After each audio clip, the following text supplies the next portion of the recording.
So let's get started. There's still a lot of you arriving, so I will say this again a little bit later, but yes, everything's being recorded, and just give us 24 hours to send out the emails so that we can let you know where you can watch them again. So today's webinar is sponsored by x-rite. X-rite has a couple of my favorite tools that I use in my photography toolkit. Take a look at the x-rite photo website. There's a lot of great educational information there on stuff to get your color workflow under control, and that's one of my specialties. I am very serious about that because me personally, I like to print something once and have it come out right. I don't want to print it 5 times. So getting color workflow under control will allow that to happen, and I will talk about that a little bit more. And even though it says special guest, yes, I am the webinar marketing manager for the Mac Group in Elmsford, New York. However, today is a program that is my way of doing things. It's my experience of Photoshop for many years. So even though I'm very often the presenter for webinars, I'm kind of acting as a guest speaker today. These are my tips and techniques I've accumulated having used Photoshop since, I think it was 1991 I started using Photoshop. So we're coming up on 20 years. My name is Joe Brady, if you haven't spent time with me online previously. And we're going to spend an hour going through a lot of really cool Photoshop stuff. Now, I mentioned I specialize in color workflow because I want to make sure the prints I get back match the images you see on the screen. So I'm going to show you some tools to do that. I'm also a wedding and portrait photographer in addition to doing commercial work. I'm the owner of Dragonfly Studio in Tuxedo, New York. I also do workshops around the country, so if you guys are interested, if you want me to put you on my mailing list, I'll let you know what we got going on for next year. Now, since I'm a guest today, I'll just kind of give you a quick once-over as to the kind of stuff I use. I use a Color Monkey Photo for all my computers and printers. I actually left out one of my favorite tools is the Color Checker Passport, which we'll see in a second. Cameras, I use a lot of different cameras. What you see here are my 3 primaries. And obviously Photoshop, Lightroom 3, and I am a huge fan of Nik software and the Topaz software. And for HDR stuff, I use Photomatics. So I'm going to get right into the program because, as I learned earlier today, I have a whole lot of stuff to cover. So let's get to it. Oh, and by the way, someone asked how do you get on my mailing list. Just go to my landscape website, which is simply joebradyphotography.com, and you can send me an email there, and I'll make sure you get all the updates. Okay, so let's start at capture. Let's go right there and just talk a little bit about white balance and camera profiles. This is a picture of me holding up the Color Checker Passport, and I use this for doing my white balances. It's a white card. It's actually got a little bit of gray in it, but if I don't have time to do a custom white balance, which I will frequently do on a landscape shoot, I will just flip it up as the light changes and take a shot with it in it so that I have a reference that I can then do my white balance off of. White balance is really important. Stay away from auto white balance. If you guys are using it, stop. Just forget it even exists there. Now there are other white balancing tools, so if you're comfortable using something, then go right ahead and continue using it. The reason I like the color checker is because it also has color targets that I can create a custom profile with. And let's talk about that a little bit. By the way, before I go there, people often ask, well, if I can't do white balance, what can I can't use auto white balance, what can I use? Well, some of you have gray cards from around 5. Gray cards will do pretty well. A white card is a little better, but gray card will get you there. There are other tools. If you're comfortable with them, then by all means, then use it. The problem with auto white balance is that the camera might give you a correct white balance for the scene, but scenes change constantly.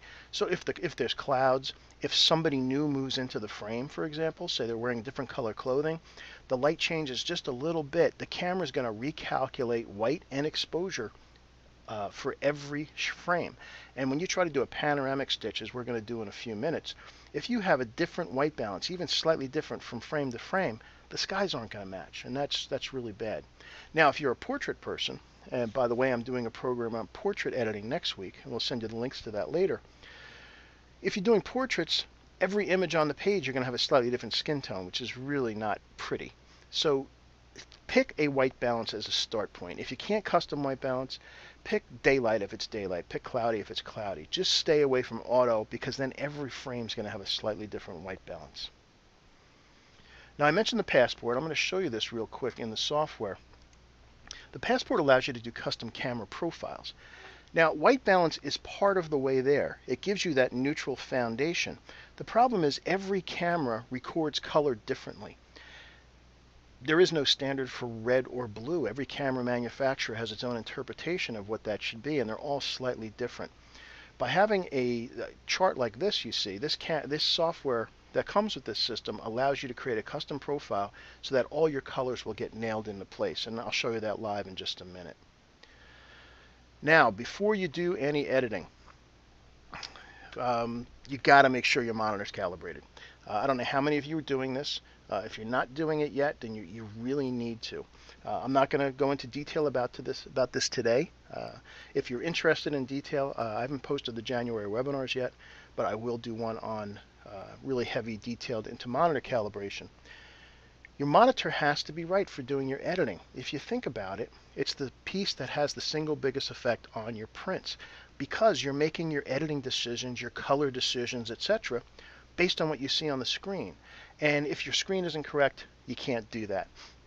As someone said, what if you're on a laptop? Well, guess what, guys? I'm presenting to you right now on my MacBook Pro. So yes, even my laptop gets calibrated. The one thing you do need to make sure if you're working on a laptop is you don't want your laptop changing brightness all by its lonesome. And they will do that unless you turn it off. Now, I'm not sure where this is on PCs. I'm a Mac guy, but let me just show you something real quick. I'm going to jump out of here and show you something on a Mac. You got to make sure you turn off. And it's under displays in the system preferences. It's this thing right here down the bottom. Underneath brightness, automatically adjust brightness as the ambient light changes. What it does is it uses the iSight camera built into the MacBooks to adjust the brightness on the ambient light. Bad idea.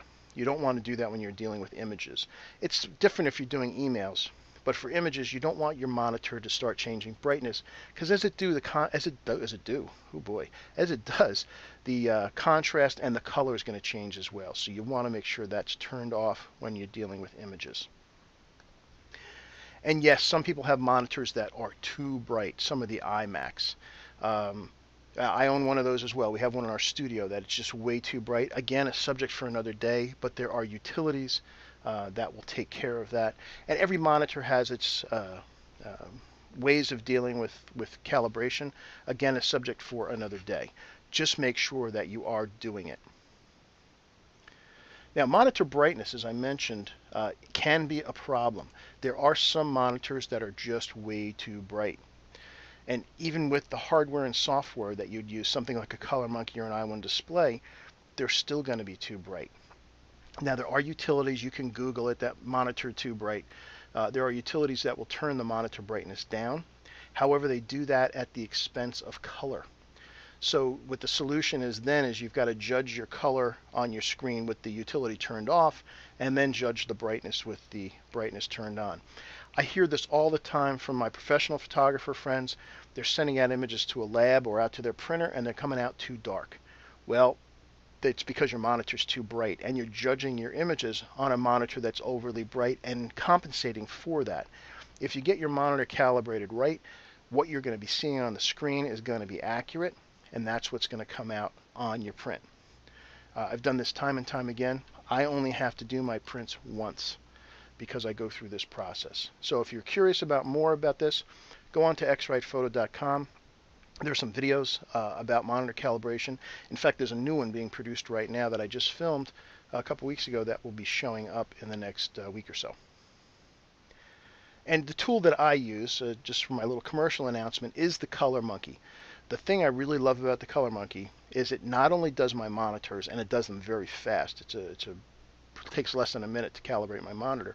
It also allows me to create custom printer profiles for my printers so that I get a very good monitor to print match. The print that comes out looks like the image on my screen.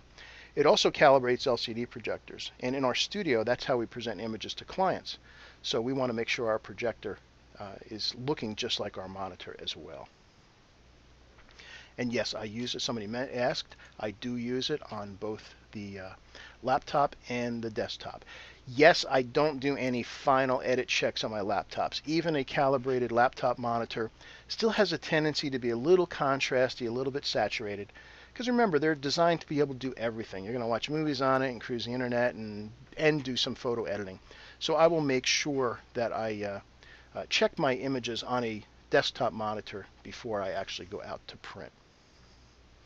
Again, for those of you that joined us late, a lot of folks came in a little bit after we started. If you want to communicate with us, there's a questions control panel, and you can just type your questions in there. We have too many folks with us today to all talk on the phone, as lovely as that would be. But just type in your questions there, and I love having your questions because it keeps things live, and sometimes it will make me go in a direction I hadn't planned because you guys ask questions that are really good. So keep the questions coming. And someone asked, by the way, and this is just me personally, what desktop monitor do I use? I am fortunate to have a couple of AZOs at my disposal, so that's what I use. So again, I'm not going to go more into calibration. And the last thing I will say is someone asked, do you have to be in dim light to calibrate? No. All the calibration systems are flush up against the screen, so you can use it just in regular bright room light. And then the other thing you really need to know, and I don't know if I'm going to have much time to get to today, is how to soft-proof. Soft-proofing in Photoshop is where you get to see how an image is going to print before you actually print it. What Photoshop does is it sends the image through the printer profile, and the screen will then simulate what effect the paper is going to have on the print. The last thing I will say, everybody always asks this, calibration settings. I'll say it slowly because everybody asks this. Okay. Color temperature of your monitor, D65 or 5000 or 6500K, not 5000. It's a discussion for another day, but stay with D65 or 6500K. The gamma should be 2.2 for everybody, Mac and PC, and your brightness should be somewhere between 80 and 120. You don't want to go above 120 because if you do, your shadows are going to start to get unnaturally lighter than they really are in the file, and they're going to print darker. Really, the lower you can get, if you can get down to 80, that's great. Because at 80, you have the best detail in your shadows and your highlights. It's kind of dim in a brightly lit room, though, so typically I have my monitors set at around 100.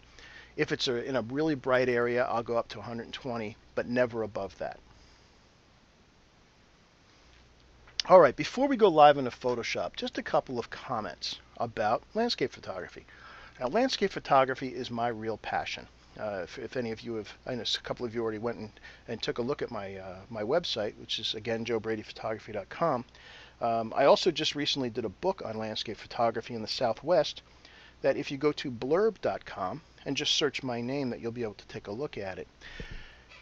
There's a couple of reasons for doing your landscape photography, and you would have to ask yourself why. Are you just capturing a memory? Are you just want to record that you were there? Or do you want to take and create a photograph? Think about a great landscape photograph and what it means to you. A great landscape photograph is very similar to a really good portrait. You want to make sure when you're trying to do this that you convey the feeling of the place. You want to tell a story. You want to invite somebody into the scene. If somebody wants to sit and linger into the scene, then you've accomplished your goal. So let's take a look and see how we can take our images and create something really intense and really dramatic from maybe some images that were a little bit weak. So let's jump into Photoshop. And let me hide the other stuff. Okay, so I'm going to go into Bridge and I'm going to open an image. And I'm going to start with one that's a little more basic. And again, for those of you that joined me earlier, I'm going to use a different set of images to keep it interesting. Now, first of all, a basic one. Now, this is a JPEG file. This was actually just shot with my point-and-shoot camera. I no longer do any edits on my JPEG directly in Photoshop from the get-go. Typically, they need a little work. So what I do is I open my JPEG files in Adobe Camera Raw. Now, you can have this happen all the time. I don't have it set that way. But while you're in Bridge, if you hit Command-R or Control-R on a PC, it will open up your JPEG file in Adobe Camera Raw. And here we are in Adobe Camera Raw. So let's go ahead and fill the screen with this. And I have my highlight and shadow warnings turned on, the clipping warnings for highlight and shadow, and I can see where that's happening. Now in one we've got the sun here, so there's nothing we can do to get the sun back. We can shrink it a little bit by adding some recovery, but I don't necessarily know that I want, well, I actually got rid of quite a lot of it. I don't know that I want it all gone, but that's okay. Now the shadows, this is showing me where it's blue, it's showing me that's 100% black. Again, probably not a problem for this particular image, so I'll leave it alone.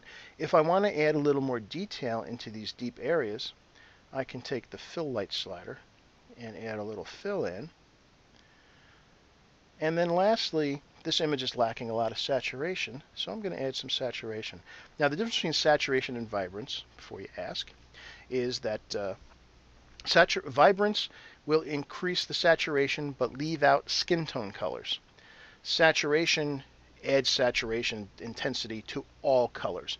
Now in landscape photography, a lot of the colors that you see, the earth kind of tones, are very similar to skin tones. So unless you want to leave those out, you're probably going to use the saturation slider more than the vibrance slider when you're dealing with landscape. And as I do this, I'm going to look at, let me turn off my highlight and shadow warnings now. As I do this, I'm looking at the sky area up here. The rest of the image is going to get overly saturated, but that's okay. I just want to see what happens to the sky. And even with it all the way up, I'm not going to get it where I want it, so we'll do it after. So let me add a bunch of saturation, however, and get the image more how I want it. So now we're already looking pretty good. So let's go ahead and open this image. And again, by the way, for those of you that are asking again about the monitor questions, all those settings I mentioned happen in the calibration software. They're not on the monitors themselves. So that 80 to 120 number I mentioned is actually is a measurement of candelas, but your monitors don't show you that. It's in the software. Okay, so here we have an image getting pretty close, but I want some more density of this blue in here. So let me show you a couple techniques that I use for almost all my landscape images.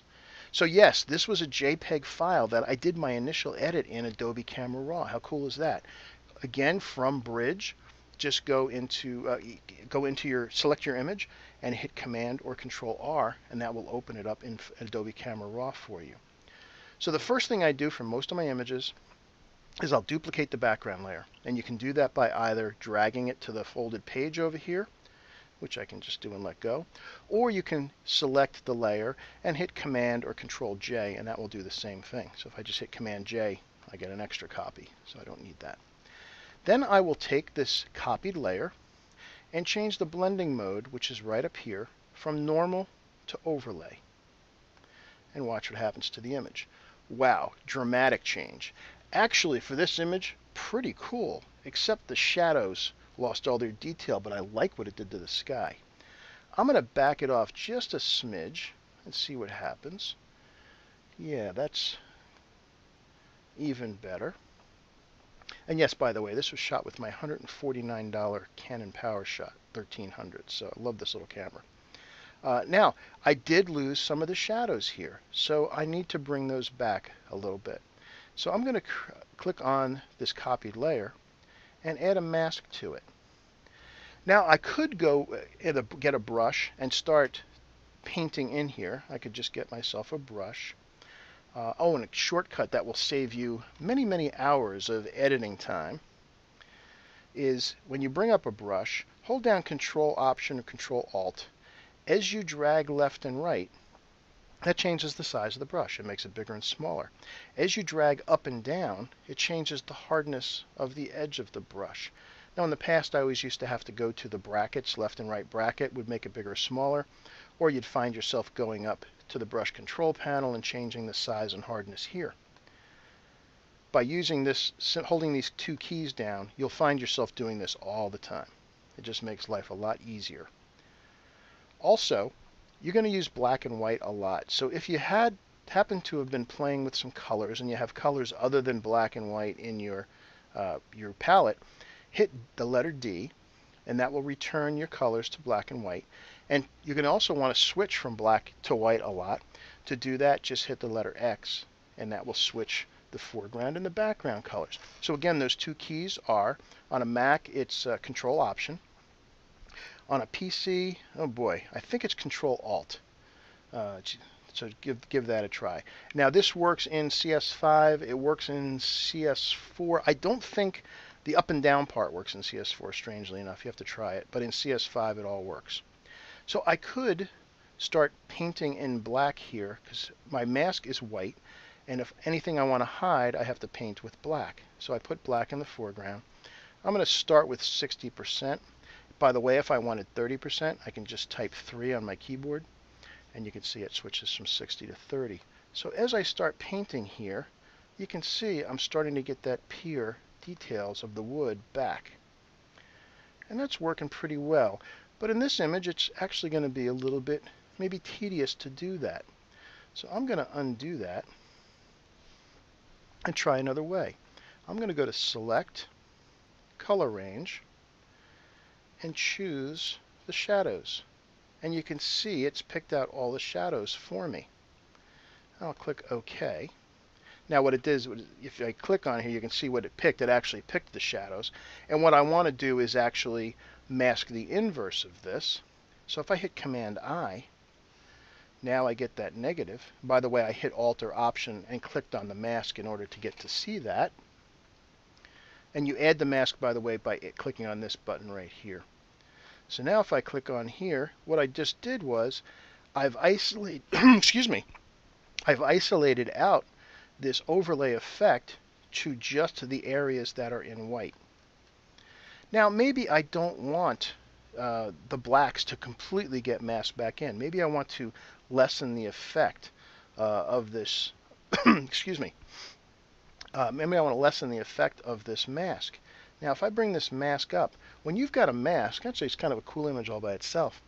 When you've got a mask like this, you can treat it like any other part of the image. If, for example, I want to bring this sky back, I don't want any of the clouds masked, I can just give myself a brush, paint at 90%, and I'm painting white, and I can just paint out the areas that got selected here. And that will get rid of those from being masked out. I can also change the density of the mask. So if I want a little bit of that overlay to come through the dark shadows as well, while I've got the mask chosen, I can hit Command or Control L to bring the levels palette up. And I'm going to change the density of the mask by adjusting the output levels. So if I bring this black slider up to the right, notice the mask is getting lighter. And a lighter mask means some of the light or some of that layer is going to get through.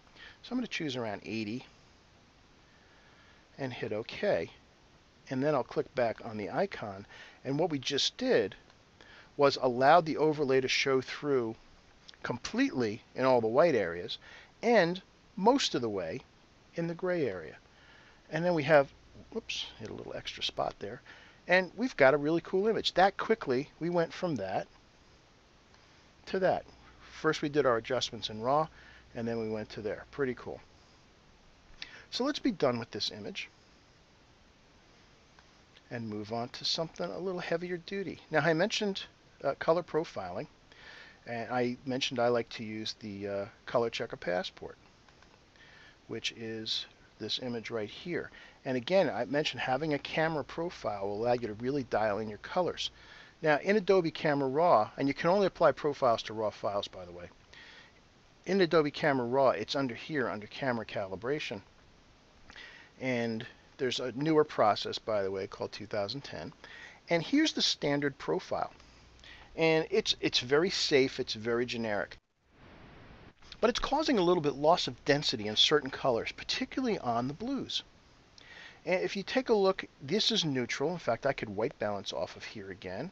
I could click on one of these gray patches and slight white balance change. But if you held this up in front of you, whoops, I didn't want to white balance off that.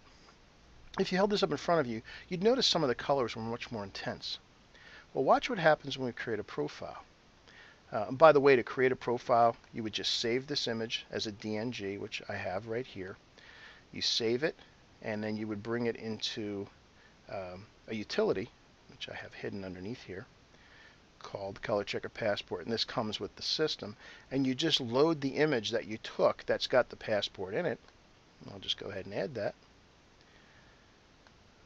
And there's the one I just did right here. You just load the image in, click on Create Profile, and it creates a camera profile for you. It's that fast. It's really that quick to do. So it's just going to load the image. It's going to make sure it can find the target okay. And it said actually in this image it could not find the target because I have it too small in this particular picture. So I have to manually tell it where my target is. So I can just click on the corners and say, here's my target. And click on Create Profile. And give it a name, and off it goes. So I'm going to cancel this because I already have one made for you. Back into Photoshop here. Now take a look to see what happens, the difference in the color between the standard conversion and a custom profile. Here is the custom profile. See what happened to all those colors? See how the intensity of those colors came back? We went from that, where we were losing intensity in the blues, the pinks, purples, even some of the greens, compared to that. Now we've got all our color back. What that means is if you have a custom camera profile with the white balance, that quickly, one click, you're going to get all your color back. So let's be done with that. And let's bring up another image. Now occasionally you go to a place and you don't know if you're going to get back there again. So you really want to make sure you can get it really done the way you want. So I'm going to open up an image that I had already did a panoramic stitch with, and I did my adjustments in Adobe Camera Raw, but that's the state it's in right now. So it needs some work. So let me just hide the rest of the stuff so you can see it. A lovely morning in Grand Teton National Park. However, it was a bit hazy because there was a fire going on. You can see some of the smoke down over here. And I didn't know when I was going to get back here, and I really wanted to create a dramatic image of these peaks. So what could I do? Well, again, let's start with that same process. We're going to start by creating a duplicate and creating an overlay layer and change it to overlay. And let's see what that does. Okay, a good start, excuse me, but at 100% it's way too dark. Although I do like what it did to the sky. So what I'm going to do is mask out part of the image, part of the layer. So here I have my layer. I could check the opacity down and see what that does. But now when I bring it down, I lose the density on some of the peaks that I really wanted. So I'm going to leave it at 100%, so then mask part of it out. So to create a mask, again, click on the mask icon, get myself a brush, and I'm going to paint with black. Now, first of all, this foreground went completely black, so I need to fix that. So let me zoom out a bit. And another trick, by the way, I'm going to paint black to hide this. Rather than have to drag around to do your brush painting, if I want to do a straight line here, I'm going to work at about 70%. If I click on black, click on one end on the right here, go to the other end, hold down the Shift key, what's going to happen is the brush is going to draw a straight line with that brush. And I click and you can see it just flies across the screen. And now I can go ahead and refine that. Now I'm getting some of that detail back into the foreground. Now it also made this area in the middle maybe a smidge too dark. So I'm going to give myself a little smaller brush, and at about 40% I'm going to just paint in some of these darker areas. And I don't like that. I did too much, maybe 20%. Let's bring some of that out. Okay, we're getting there. We still got a little bit more to do. Now, another way you can add a little more pop to an image, a little more selectively, is to do something called a luminance layer. And what I'm going to do first I'm going to get rid of this extra layer I've got here. I'm going to click on my background image and go to the channels. And here we see the red, green, and blue. Holding down the Command or Control key on a PC, any time I say Command on a Mac, it means Control on a PC. Click on the icon, the thumbnail icon for RGB. Click on it once, and you're going to get a set of marching ants. And what this did was it selected the 50% most luminous parts of the image. Then hit Command or Control J to copy that to a new layer. Then we go back to the layers. We see we have this new layer here called layer 1. If we turn off the other layers, you can see it's kind of this ghosted image of the light parts of the image. Once again, I'm going to change the blending mode of this luminance layer to overlay. And it's going to add more pop to the highlights. See what it just did there? Now the mountain peaks are starting to come out. However, it did lighten up the top of the sky a bit much, and I'm going to fix that in a little bit. Ooh, I also see I have a spot. So after I get this big stuff done, we'll do our spot editing. Now, hue and saturation. Let's take a look at that. So I'm going to click on the adjustment layer and go to hue and saturation. And I'm just going to drag the saturation slider up to see what happens to the image. And I'm mostly looking at the sky. Yeah, that's getting a little much. You see the blue sky, the blue clouds are getting a little too blue. So I'm thinking somewhere maybe in there. But I don't necessarily want that to happen to the foreground. But ooh, didn't want to do that. But I do like what it did to the sky up here. So I'm going to again let it go.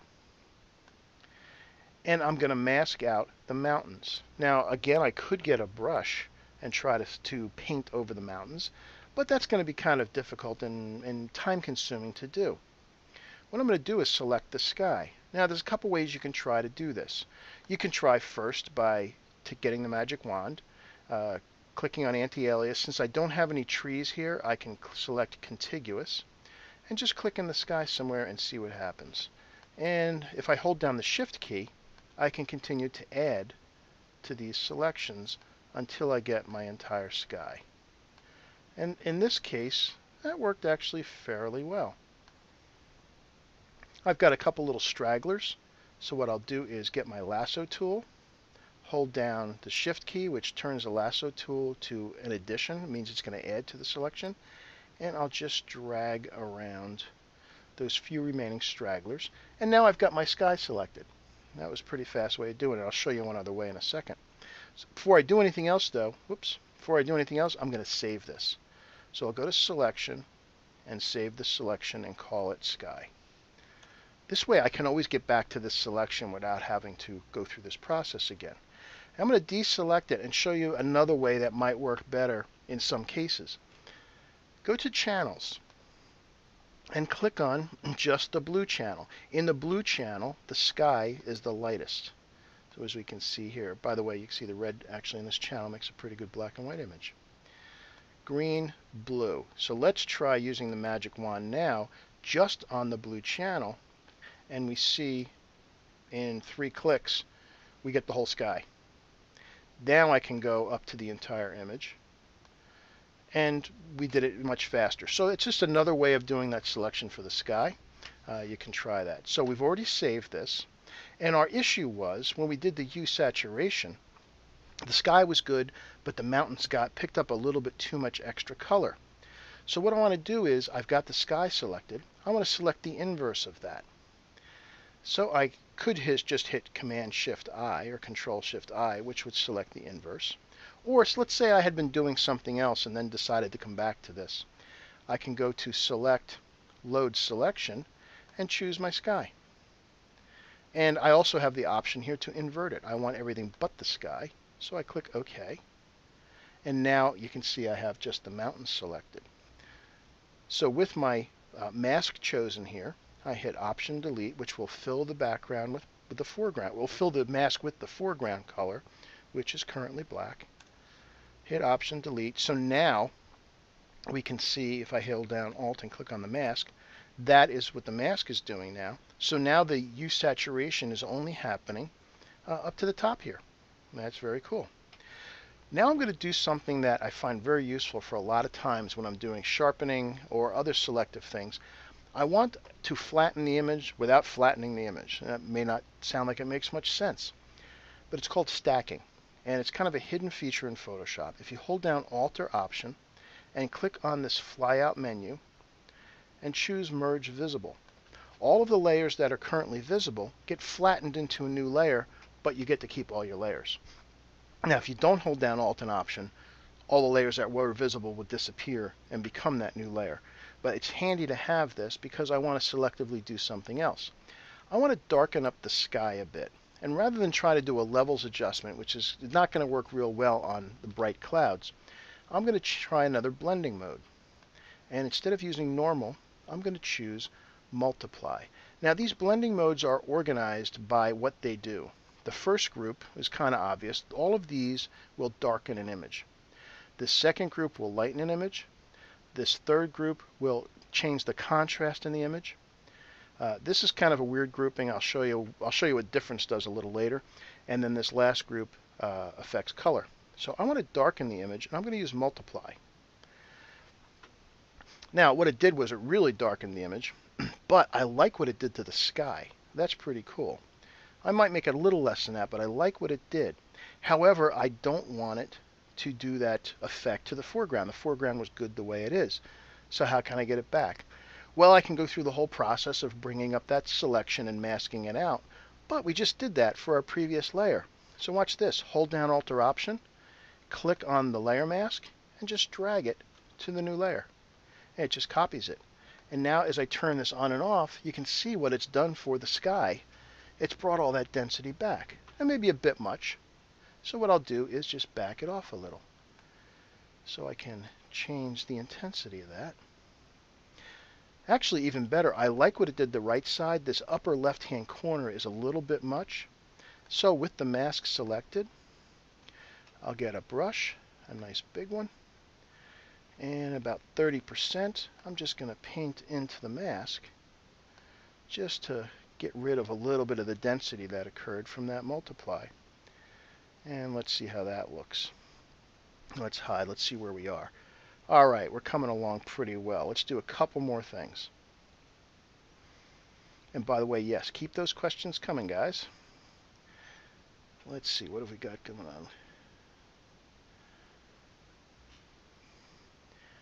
on? And somebody asks, well, how do you do this? How do you do your selection when you got trees? And that's where the magic wand comes in with using the contiguous button.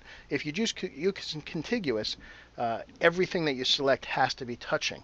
In a tree, you've got all those holes. So when you've got trees in the way, you've got to deselect that contiguous button. So I also feel that the color in the foreground here maybe got a smidge too yellow. So I'm going to show you my favorite color balancing trick. Oh, before I do that, I'm going to just do a little more adjustments. Let's do a curves adjustment. So I'm going to lighten up some of these areas in the foreground. Now this is, I'm not sure what Photoshop this arrived in. I'm not sure if it was 4 or 5. But there's a little pointer here. Now in the past we always used to have to put buttons on our curves and then drag them up and down and figure out what we need to do. Now with the finger adjustment, I can just point to a spot that I want to change. So if I want to, say, lighten up this part of the image, I can just click on it and drag up or down, and that will have the effect. And it makes the corresponding change on the curve here. Also, this orange is a little bit dark. Let me lighten that up a little. And also, if I decide I want to darken the sky, I can click and drag down, and that darkens just the sky. So you can see we're making a multiple curve adjustment here just by letting the software do all the work. It's pretty cool. I can also decide if I want more contrast. This is where the subjective flavoring comes into. This is up to you. Now, when you do a curve like this, sometimes you can cause some color shifts, and that can be a problem. You might have the tones the way you want, but you don't like what it did to the color. So what you do then is, after you've made your curve adjustments, change the blending mode from normal to luminosity. And what that does is it makes just a tonal change without affecting the color. So that little finger, yes, I'm pretty sure that finger adjustment is something new to CS5. Now, color balance. Now again, I don't know what you guys are looking at. I don't know if you have your monitor calibrated or not. You might be seeing different colors than I do. I am looking at this on another monitor as we speak, so it's looking good to me. Maybe a smidge bit of green in these clouds here. So let's get rid of that.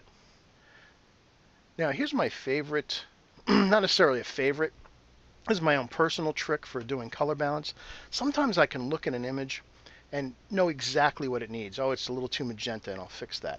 Sometimes I just know it's wrong and I have no idea what it needs. So here's a technique you can use that will allow you to correct color. First of all, bring up a color balance adjustment layer, and then starting with the midtones, add a whole bunch of red, way out here, and then add a whole bunch of cyan. Now they're both going to look awful. That's the point. But one of them generally looks a little less awful. In this case, the cyan looks a little less awful to me. So then back it off to somewhere 10 or under, typically. Magenta green is rarely off. Usually magenta green is only off if you had the wrong color temperature set in your camera. So like say you had tungsten and it was daylight. Generally for most stuff you're not going to mess with it. So I'd leave that alone. Then I'll jump down to yellow blue. Add a whole bunch of blue, whole bunch of yellow. Needs a little bit of blue, I think. Okay. Then I'll do the same thing for highlights. Move on to highlights, add a lot of red, a lot of cyan. By the way, if they both look equally awful, like they do here, that means that balance is okay. Blue, yellow, lots of blue, lots of yellow. Actually, the highlight needs a little blue to get rid of that. Seems to be a slight green tinge in those clouds. And then lastly, the shadows. A lot of red, a lot of cyan. Not too bad. I'll leave just a smidge of cyan. A lot of blue, a lot of yellow. Well, yellow looks less bad. Alright, so that was it. So now if I turn this on and off, I can see where my changes. And what I did was I ended up cooling off the face of these mountains a little bit, which is exactly what I wanted. And that worked nicely. Now, I also might decide, well, when I did that, it took some of the warmth out of the clouds. Because this is late in the afternoon. This is a sunset. I do like what it did to the foreground, but it took a little too much warmth out of the clouds. So again, just like everything else, I can mask that out. Now, any adjustment layers automatically come with a mask. So what I'm going to do is just bring up a brush, and I'll shrink this down a little bit so I can see the whole image. And I'm just going to roughly, at about 40%, I'm just going to paint black over the cloud areas here. And I don't have to worry about sharp edges from my mask. Mostly this area right here is where I'm seeing it. So that was just kind of a soft adjustment. There's the mask. Now I've got my adjustment in the foreground area, but it didn't affect the background or the sky. So now I'm pretty happy with the image. So let me show you the last thing I would do to an image, and that would be to do some sharpening. So I'm going to look at this image at 100%, which I can do by hitting Command or Control 1. And I see that this image it's pretty crispy. I don't really need a lot of sharpening on it because I had done some of that sharpening in Adobe Camera Raw. In fact, I'm going to leave this one alone. I'm going to show you an image that actually can benefit from sharpening more because this one actually looks pretty good. Now, I'm not going to go into detail on soft proofing today, but if I want to see how this image is going to print before I print it, I go to View, Proof Setup Custom, and I dial in my profile. Now I was doing some blurb books the other day, so my blurb profile came up. But let's say I'm going to print on glossy paper on my Epson 2800. Now as I turn this preview on and off, I get to see a very minor color change. When I use perceptual rendering, if I go to perceptual rendering, I'm getting a change in the blue up here, if you guys are seeing that well on your screen. So that means I've got some colors out of gamut. So what I'll do is go back to perceptual and see if I like that better. It's a subjective call at this point. I actually think I like relative better. In either case, I'm losing a little bit of blue, which means I have some color out of gamut. I have some color that I actually can't print. If I turn on gamut warning, there it is. Those are the colors that can't be printed. So those colors are going to move. So to counteract that, I'm going to darken that area of the sky. And I'll do that by creating a blank layer and changing it to overlay. Now again, anywhere I paint with an overlay layer with dark, it's going to get darker. So I'm just going to work at about 10%, and I'm going to just darken down that sky. Now remember, we're looking at this image through the proof colors. So this is actually affecting how the image would look. Okay, that's better. That's looking the way I want. Oh, and the last thing, I'm going to stack this entire thing. So I'm going to Alt Merge Visible, so I have a flattened image. And I'm going to fix that one little big spot I got there. See that spot? we're way zoomed in here. This is 289%. I'm just going to use the spot healing brush and give it a flick, and it's gone. There we go. Now I've got an image ready to print. That's what the print's going to come out of my printer looking like, because I soft proofed using my custom proof. All right, let's quit that one. And again, there was lots of questions coming through about the details of soft proofing, a subject for another day. Check out one of the webinars I do called Beyond Monitor Calibration, and I will go into detail on that. I want to do another demo for you before we run out of time. Some stuff that you can really put to use. All right, so what I did was I took these two images and I opened them up. Let's go ahead and do it. I'll open all three of these. Again, these were, oh, and by the way, somebody asked about preserve RGB numbers when you see that soft proof. The answer is never do it. Never check preserve RGB numbers. So that's the short answer to that. Bad things happen. Okay, so I've got three images open here, and what I did was I wanted to stitch two of them together, these two, into this one. And the simple way is this is 339 and 340. So what I would do is go to File, Automate, Photo Merge. And I typically, when I'm doing this, most of the times, when I do this, I use a tripod. And I have everything level, so I don't have to worry about any of this auto stuff. I always use reposition for my stitching. I will add the open files, and I'll take out the one that was already done. Click on Blend Images Together, and click OK. And let software do its magic. What it does is it'll go ahead and it'll stitch my images together. So let's let it do its thing. And it's even checking to see the lens database. This was shot with the Canon 5D Mark II. While that's doing its thing, let me check. Somebody asked if I correct for parallax with a special pano head. Good question, Kevin. I actually use a head called a 5-way head from Enduro that allows me to find the nodal point so that my images line up perfectly when I do panoramic stitching. Again, a subject for another day. Now, as far as color spaces, while this is opening, another good question. Do I work in Adobe RGB or sRGB or ProPhoto RGB? My answer to that is it depends. Where is the image going? Now, for my wedding portrait work, my lab, I don't do my own wedding portrait printing. I all do this with a lab. You work in sRGB for my lab work because that's what they want. If I'm doing my own printing, I may start out in ProPhoto RGB, but I'm always going to end up in Adobe RGB for going out to my printer typically. All right, so here's my image stitched together, and you can see things lined up pretty well. I had a very little bit of movement that caused 2 pixel lines worth on the top and this bottom right-hand corner to miss. I could use content aware fill, but it's so little that I'm not going to bother. So let me close this because I already have one that's stitched. Okay, and let me bring up my layers and see what we're going to do with this. So let's zoom in a little bit so we can see what's going on. And again, another scene from the Tetons. This is called Jenny Lake. And I need to do some stuff for this. So I've got my stitched layer. And in fact, I'm going to click on, by the way, I'm going to use the flyout menu and click on here and merge visible. Notice I didn't hold down Alt this time, so I didn't get a stack. All those layers disappeared. So now all my images are here. So once again, let's go through the process to add that pop to our images. Duplicate the layer, change it to overlay. And cool, but way too intense. And I see I did one here earlier. What I want to do is back it off a little bit, although I like what it did to the water in the foreground. Let's back up a little bit. All right, that's better, but it made this area of the trees too dark. So I need to mask that out. So I'll create a mask, and I'll zoom out so I can see the whole image. Give myself a nice big brush.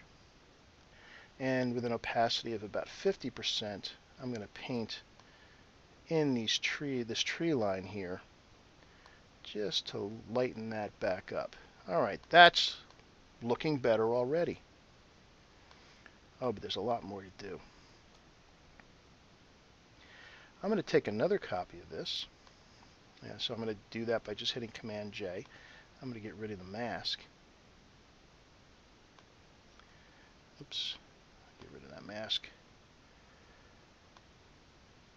Come on. Now I'm just going to delete the mask. And I'm going to change the blending mode to screen. And screen will lighten the image, but lighten the foreground. And that helped a bit, but it lightened the rest of the image for me. So what I'm going to do is create another mask. Actually, I don't have to. I'm going to take the mask I just did. Watch this. Drag it over to my screen layer.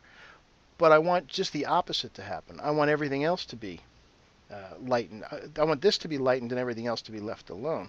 So I hit Command I with the mask selected. And then what it just did was it lightened just the foreground without me having to do anything there. Okay, so now I'm going to do that stack again. So again, Option or Alt, Merge Visible. And I'm going to take this image into one of my two favorite utilities.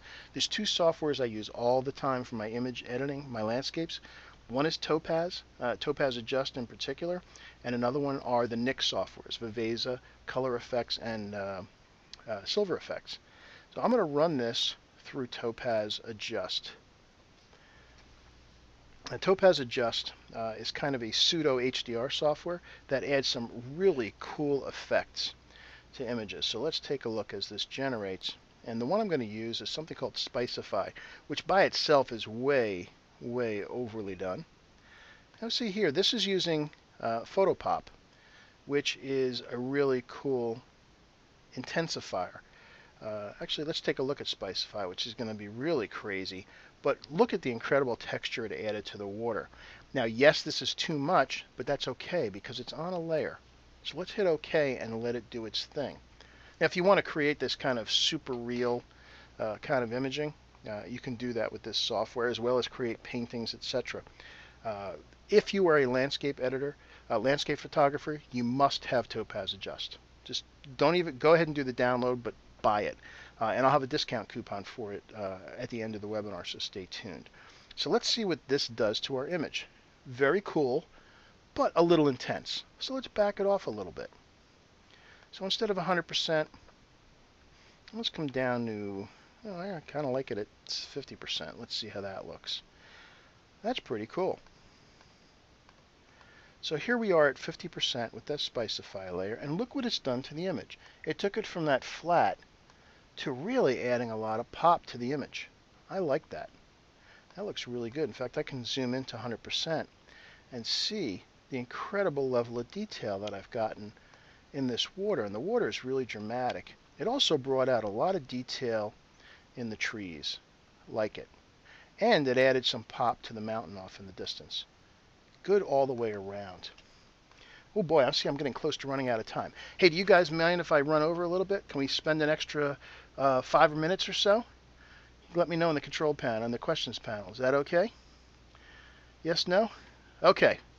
Let's do so, because I got to do some sharpening, and I got to show you some Viveza real quick. Okay, so where were we? Yes, Sharpen. I'll show you my favorite Sharpen technique. And there's something else really cool I'm going to show you. Okay, so once again, I'm going to create a stack because I want to selectively be able to sharpen. So I go to Filter, Sharpen, Smart Sharpen, which is my favorite. And let's see, we're showing it at 100%. And I'm going to boost it up to 180 and see what happens. Might be too much. Although actually for the face of the mountain, it's working really well up at 170. So I'm going to go with that because remember, I can always mask out the areas I don't want sharpened. So while it's doing that, somebody asked, why don't I use NIX HDR Effects Pro? Great, you can do that, but HDR Effects really would like you to have extra images. So I'm good, by the way, for those of you that are in HDR or high dynamic range imaging. I'm doing a webinar next Thursday specifically on HDR photography where we're going to combine multiple images, and I'm also going to show you guys how to minimize the amount of files you actually need to pull that off by using a meter. Okay, now this came out really cool. One thing I don't like what it did to is that it added a little texture to the sky that's a bit much. So I'm going to mask out my sky. And again, I'll go to Channels, the blue channel, get my wand. Now I've got some trees involved here now, so I need to turn off Contiguous. So I click on the sky, and you see I got some of the mountain and some of the foreground. So I'll bring up my marquee tool right here, hold down Option, which turns my marquee tool into a minus. You see it over there on the left-hand side. And I'm just going to drag around there. That gets rid of that. Then I'll zoom in on the mountain area. And just with my lasso tool, again, hold down Option, and I'm just going to roughly bring back the mountain areas. Typically, when I'm doing this kind of stuff, I work with a Wacom tablet, which I don't have with me today. So believe it or not, I'm doing all this work for you guys today on my MacBook Pro using the trackpad. How sad is that? So I wouldn't do that for serious editing. So there I've got my sky selected.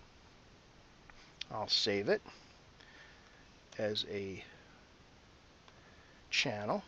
And now I'm going to click on Mask and invert the mask. So for both the Spicify and the Sharpen layer, that we got rid of that.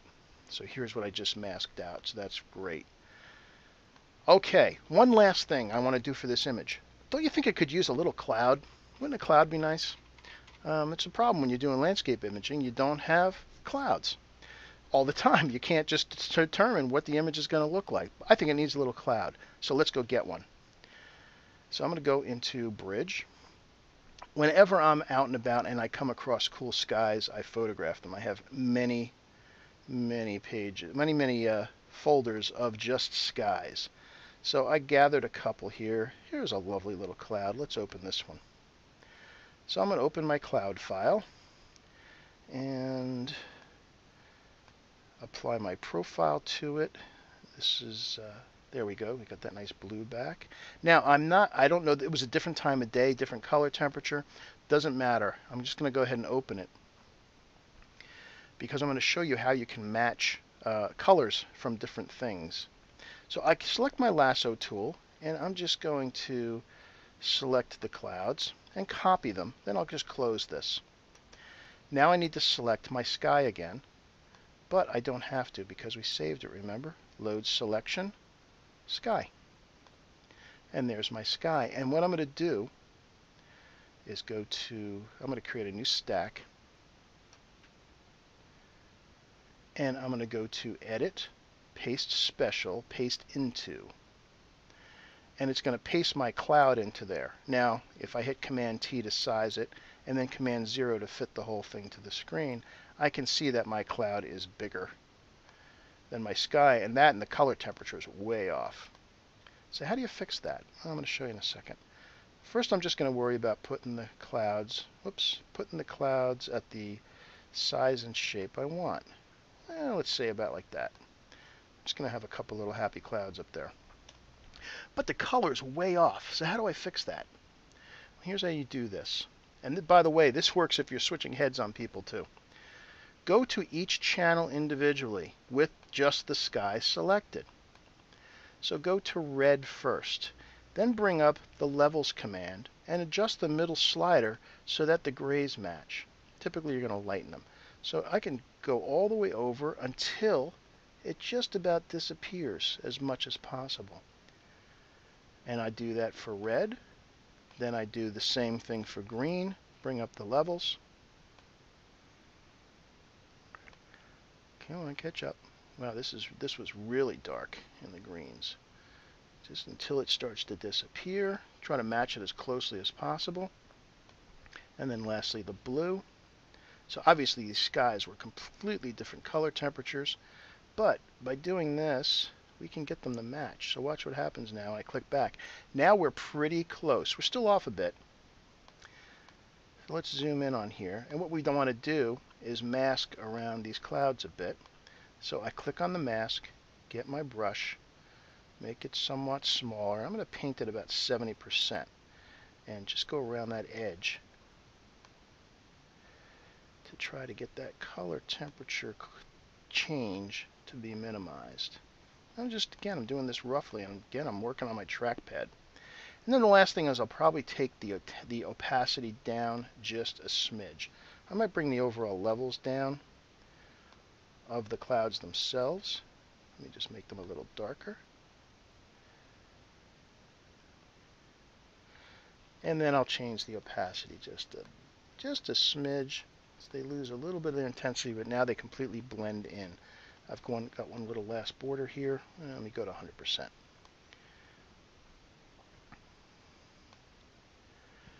All right, now that was kind of a rough edit. I still got a little bit going on in here, but I hope you get the idea. Now, this was probably actually a really bad cloud choice to choose because the color temperature was so different.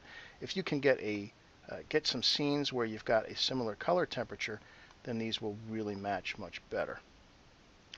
But that technique where you change the individual channels so that the grays match will get you really close. All right, that's looking pretty good. It's not perfect, but we're out of time. So now I've got my happy little clouds in my image. And since it's posted in a layer, into a layer, I can also click on that layer, and I can move my clouds around, although they're not going to go with my mask because I just unclicked my mask. So as long as the mask is turned on, I can then drag the whole thing around if I decide to put them somewhere else. And I can continue to resize them as well if I just want little clouds or bigger clouds. I actually kind of like them bigger off the page a bit. Yeah, I like that. There we go. Okay, last thing I would do. Let me bring up Viveza real quick. Again, I'll do this to a stacked image. Alt Merge Visible. Bring up Nix Viveza, which is a really cool program for individually editing contrast, brightness, and structure locally. And it's worked with control points. And I want to bring a little more structure or local density or local contrast adjustments to the face of this mountain. And I can do that by increasing the structure and maybe add a little more contrast to it as well. I can also change the brightness. This is off in the distance, so it got a little hazy. So notice as I do it, it only affects the things that are of a like color. Conversely, if I want to darken now a little bit of this part of the forest, I can just bring the brightness down a little bit, and I'll add a little structure to it. Viveza is a wonderful program for doing image editing, particularly in skies as well. So I want my sky to just be a little darker. It does it very gradually and very smoothly. It really makes a nice job. So again, real quick, I just hit OK. It generates the points and will apply them to the image.